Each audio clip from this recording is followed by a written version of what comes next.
네, 오늘 어쨌든 국민의 부름을 거절한 조희대 대법원장의 행태에 대해서 대단히 큰 분노를 느낍니다. 최혁진 마지막 의원님 들으십시오. 발언을 듣고 가는 게 예입니다. 예.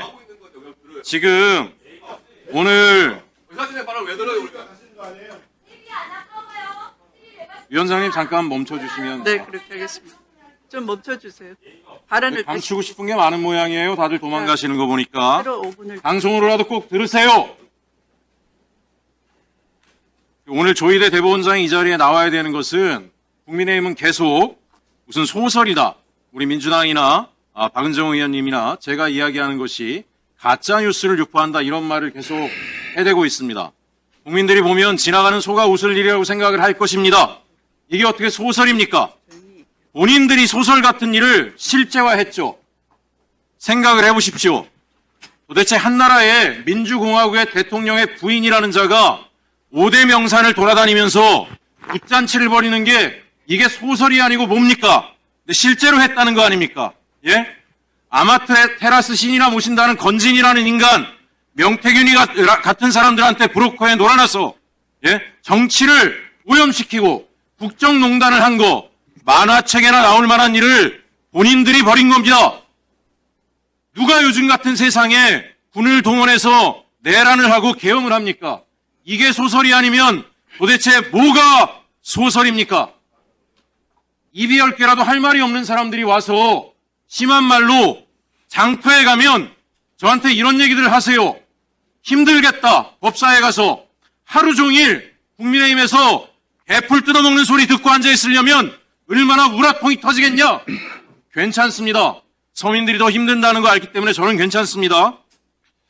사법부에 대해서 국민적 신뢰가 바닥입니다. 서민들은 정말 사법부를 믿지 않을 뿐만 아니라 너무도 아픈 경험들을 많이 합니다. 이 자리에 증인분들도 잘 아시겠지만 일반 시민들이 기득권과 특권층을 상대로 억울한 일을 당했을 때 재판을 할 경우에 국선 변호사 쓰면 이깁니까? 대형 로펌이나 정관 변호사 써야 이기는데 돈이 없어요. 있는 재산 없는 재산 다 끌어모아서 빚까지 내서 겨우겨우 1심 이기면 항소 갑니다. 죽을 힘을 다해서 친척의 돈까지 빌려서 항소 이기면 상고 갑니다. 심지어는 재기수사까지 동원해가지고 검찰이 특권층의 이해를 대변하면서 서민을 들들 볶고 괴롭히는 일이 빈번하게 발생해 왔습니다. 오늘날 조희대 대법원장의 행태를 보면서 서민들이 무엇을 느끼는지 아세요? 서민의 아들로 태어나면, 일반 시민의 아들로 태어나면, 또 서민의 편에 서서 살아가면, 서민의 입장에서 정치를 하면 정당의 대표가 되어도 대통령 후보가 되어도 악랄하게 당하는구나. 이걸 그대로 보여준 겁니다. 네가 아무리 높이 올라가도 기득권의 편에 서지 않으면, 특권층의 편에 서지 않으면 우리 눈밖에 나면 어떤 꼴을 당하는지를 그대로 보여준 겁니다. 저는 국민의힘 의원들이 이제 와서 민생 이야기하는 것에 대해서 잔머리 굴리지 말라고 이야기하고 싶습니다. 정말 민생을 원했다라면 지난 내란 시기에 윤석열을 체포할 때 관사 앞에 가서 방어벽을 칠 것이 아니라 그날 폐업하는 자영업자들 앞에 가서 무릎 꿇고 머리를 쳐박고 용서를 빌어야 할 사람들이 지금 와서 민생을 이야기하고 우리 민주당 의원들한테 소설이라고 이야기하고 정당한 의혹 제기를 하는 서영교 의원한테 가짜뉴스를 퍼뜨린다고 이야기합니다. 이미 드러나고 있습니다. 내란을 한두 사람이 했겠습니까? 수많은 기득권과 특권층이 연대해서 내란을 만들었습니다. 지난번에 서영교 의원께서 이야기하셨지만 11월 22일이었던가요?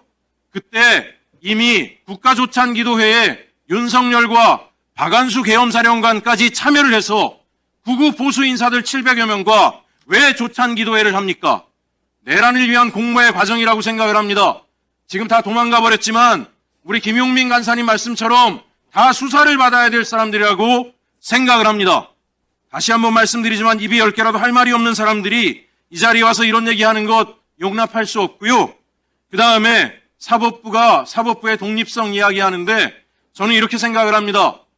대선 개입 정황이 있고 재판 개입 정황이 있고 사전 공모의 의혹까지 받고 있는 조희대 대법관이 국회 앞에 서서 국민 앞에 서는 그 모습이 내란으로 상처 입은 우리 시민들의 치유의 첫걸음이라고 생각을 합니다. 대한민국에 특권이 없구나. 정권이 바뀌니까 대한민국의 시민이면 누구나 존중받을 수 있고 권력이 있고 특권을 가진 사람도 의혹이 있고 죄가 있으면 정당한 국민의 심판을 받을 수 있다라고 하는 것이 모든 국민 앞에 보여질 때 대한민국 민주주의가 바로 서는 첫 발자국이라고 생각을 합니다.